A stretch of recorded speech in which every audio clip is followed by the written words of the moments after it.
Hello traders, welcome back my new learning education video में। आज मैं आपको क्रिप्टो में एनालिसिस करके दिखाऊंगा जो कि हमारा बिटकॉइन के इंडेक्स में होगा।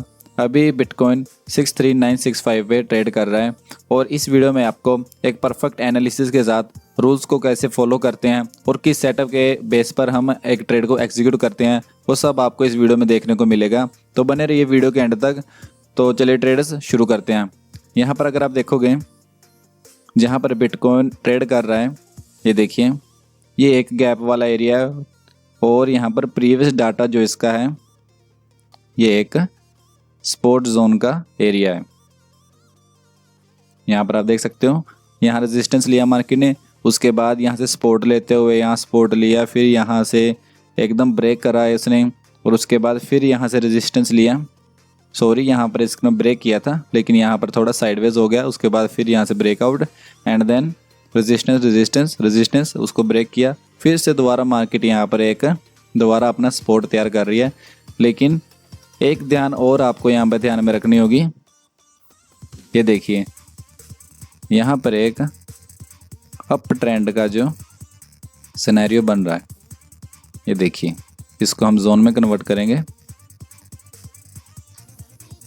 यहाँ आपको देखने को मिलेगा, ये देखिए कितना बढ़िया यहाँ पर एक ट्रेंड लाइन का जोन दिख रहा है। तो हम यहाँ पर एक सपोर्ट रेजिस्टेंस की कोई वैल्यू नहीं है यहाँ पर। अगर आपको एक ट्रेंड लाइन या एक ट्रेंड बनता हुआ दिख रहा है, जैसे एक ट्रेंड लाइन तो ये होगी, ये एक जोन में आपको कन्वर्ट करनी है। पहली कंडीशन आपकी ये होगी कि आपको ये एक जोन में कन्वर्ट करनी है। उसके बाद आपको अगर यहाँ पर कोई सपोर्ट या रेजिस्टेंस है वो इतना सस्टेन नहीं रहता, तब वो इतना सस्टेन इसलिए नहीं रहता क्योंकि अगर आप देखोगे यहाँ सपोर्ट लिया, उसके बाद यहाँ सपोर्ट लिया, उसके बाद यहाँ सपोर्ट लिया, फिर यहाँ पर मार्केट क्या कर रहा है, इस ट्रेंड लाइन को फॉलो कर रहा है। इस ट्रेंड लाइन को फॉलो करते हुए मार्केट आगे बढ़ रहा है और अपसाइड जा रहा है। अब यहाँ पर अगर हम कोई रेजिस्टेंस जो हमारा प्रीवियस हमने यहाँ रखा था, यहाँ हमारा जो रेजिस्टेंस या मैं आपको बता रहा था कि यहाँ पर हमारा सपोर्ट है, तो उसकी कोई वैल्यू नहीं रहती, उसकी यहाँ पर कोई वैल्यू नहीं रहती क्योंकि मार्केट क्या है कि ट्रेंड को जब फॉलो करता है तो ट्रेंड लाइन का जो चांसेस है वो बढ़ जाते हैं और उसी को ये सस्टेन रहता है, ज़्यादा सस्टेन रहता है ट्रेंड लाइन का। तो यहाँ पर अगर आप देखोगे कितनी बार मार्केट ने इसी ट्रेंड लाइन को जो है सपोर्ट लिया है। अभी यहाँ इसका ब्रेकआउट अभी नहीं दिया है, ये देखिए यहाँ इसने इसका ब्रेकआउट देना था लेकिन इसने इसका ब्रेकआउट नहीं दिया, अभी पुल बैक आया इसका। अभी यहाँ पर इसका एक ब्रेक होगा, उसके बाद आपको यहाँ पर देखने को मिलेगा एक बढ़िया मूव आपको डाउन साइड में देखने को मिलेगा। यहाँ पर अभी टाइम पड़ा है, ये 1 आवर का चार्ट है एंड अभी 26 मिनट्स रिमेनिंग है। ये आज का हमारा एनालिसिस हो सकता है आज के ट्रेड का। तो आप यहाँ पर ये देखिए ये वाला जो जोन है, आप यहाँ पर इस जोन का अपना टारगेट रख सकते हो, इस जोन का आप टारगेट रख सकते हो 62959 का। एंड सेकंड टारगेट जो आपका हो सकता है वो इस ट्रेंड लाइन का लो हो सकता है। बिकॉज यहाँ अगर आप देखोगे मार्केट यहाँ से अगर मार्केट ने ब्रेक किया, इसको यहाँ ब्रेक किया, तो यहाँ पर आपका फर्स्ट टारगेट इसलिए होगा क्योंकि ये एरिया देखिए, ये एरिया कितना ज़्यादा फ्रस्ट्रेटेड है। यहाँ से सपोर्ट लिया, यहाँ से सपोर्ट लिया, फिर मार्केट ने यहाँ से सपोर्ट लिया, देखिए कितना बार बार मार्केट यहाँ पर जो है सपोर्ट ले रही है। इसलिए ये जो एरिया है ये बहुत ज़्यादा इंपॉर्टेंट बन जाता है।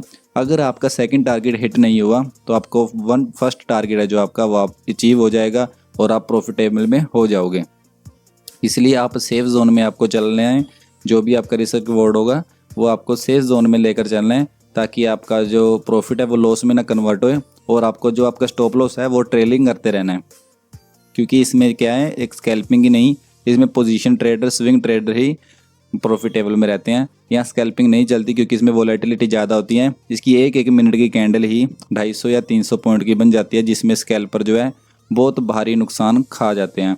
तो यहाँ पर जो स्विंग ट्रेडिंग होती है, पोजीशन ट्रेडिंग होती है, वो यहाँ पर ज़्यादा सफिशिएंट रहती है, ना कि स्कैल्पिंग। तो इंडियन मार्केट में मैं स्कैल्पिंग करता हूँ और फॉरेक्स में भी आप स्कैल्पिंग सस्टेन रहती है, बट यहाँ पर ये ज़्यादा सफिशिएंट नहीं रहेगी। तो यहाँ पर अगर देखोगे फर्स्ट टारगेट आपका ये हो जाएगा। एंड सेकंड टारगेट यहाँ मैं आपको क्यों कह रहा हूँ, एक तो यहाँ पर इस ट्रेंड का जो है लो है, इस ट्रेंड का एक लो है, बिल्कुल यहाँ से ट्रेंड जो है शुरू हुआ था, इस ट्रेंड का लो। एंड सेकंड जो इसकी इम्पोर्टेंस है, यहाँ देखिए कितना मार्केट यहाँ पर सस्टेन रहा है, कितना ज़्यादा यहाँ पर साइडवेज रहा है। ये देखिए कितना ज़्यादा मार्केट ने यहाँ पर ऐसा बिहेवियर किया है कि जो बायर्स है, सेलर्स यहाँ पर सारे ट्रैप हुए हैं। उसके बाद मार्केट ने एक ट्रेंड शुरू किया है, तो आप सेकंड टारगेट रख सकते हो ये वाला। उसके बाद आप ज़्यादा एक्सपेक्टेशन रखोगे तो आपको बड़ा टाइम फ्रेम लेना पड़ेगा। जैसे आप अगर एंट्री 1 आवर पर ले रहे हो तो आपको 1 आवर के हिसाब से ही आपको टारगेट और स्टॉप लॉस रखने पड़ेंगे। अगर आपको बड़ा प्रॉफिट चाहिए तो उसके लिए आपको जो लॉस है वो भी आपको बड़ा देना पड़ेगा। अगर आप, मैं मान लीजिए 4 आवर्स पे आ जाता हूँ मैं, अगर आप 4 आवर्स पे अपनी ट्रेड को एनालिसिस कर रहे हो, 4 आवर पर आप एनालिसिस करते हुए तो आपका जो ट्रेंड लाइन है वो ये बढ़ जाएगी, आपका जो ट्रेंड है वो ये भी बढ़ सकता है। इसको यहाँ पर अगर मूव करें, ये हो सकता है आपका जो ट्रेंड है। फिर इसको जोन में कन्वर्ट करो, फिर जो टारगेट्स है वो 4 आवर्स के हिसाब से रखो। जैसा कि यहाँ पर देखोगे, अगर आप फर्स्ट टारगेट रखोगे तो ये टारगेट रखोगे आप 4 आवर्स के हिसाब से, फिर सेकंड टारगेट इस ट्रेंड लाइन का लो। तो जैसे जैसे अगर आपको बड़ा प्रॉफिट चाहिए तो उसके लिए होल्डिंग भी ज़्यादा लगती है, तो इसीलिए उसके लिए पेशेंस भी ज़्यादा लगती है। लेकिन आजकल क्या है, जो बिगिनर ट्रेडर होते हैं वो पेशेंस में नहीं रहते, उनको चाहिए जल्दी प्रॉफिट, इसलिए वो ज़्यादा ही कम टाइम फ्रेम में चले जाते हैं, जैसे 5 मिनट 1 मिनट। वो इंडियन मार्केट के लिए सही हैं, फॉरेक्स ट्रेडिंग के लिए सही हैं, बट यहाँ पर जो क्रिप्टो मार्केट के लिए वो बिल्कुल भी सही नहीं है, क्योंकि यहाँ पर क्या है, इन्वेस्टमेंट्स ज़्यादा होती हैं और ट्रेडिंग थोड़ा कम होती है। इसलिए यहाँ पर बड़े टाइम फ्रेम में ट्रेडिंग सही रहती है, बेटर रहती है। तो सबसे पहले आपका डिसिप्लिन, आपको ट्रेडिंग प्लान के साथ यहाँ पर एंट्री करनी है, और उसके बाद आपको एक अच्छे एनालिसिस के साथ अपना जो है ट्रेड पंचअप करना है। यहाँ पर आपको देखोगे तो हम इसका जो शॉर्ट पोजीशन लगा देते हैं इसी कैंडल पे। आपको क्या है, इसका हाई है जो यहाँ पर स्टॉप लॉस रखना है, एंड आपका जो टारगेट रहेगा 1828 का यहाँ पर रहेगा, 1828 का आपका टारगेट यहाँ पर रह सकता है। तो जो हमारा रिस्क रिवॉर्ड होगा वो 14.66, रिस्क रिवॉर्ड रेशो जो होगा हमारा 14.66 होगा। एंड आप यहाँ पर इस तरीके से आप ट्रेडिंग को और अपनी ट्रेडिंग जर्नी में आगे बढ़ सकते हो। तो आज के लिए बस इतना ही। तो ऐसी ही और इंटरेस्टिंग वीडियो के साथ जुड़े रहिए मेरे चैनल के साथ। Thank you so much.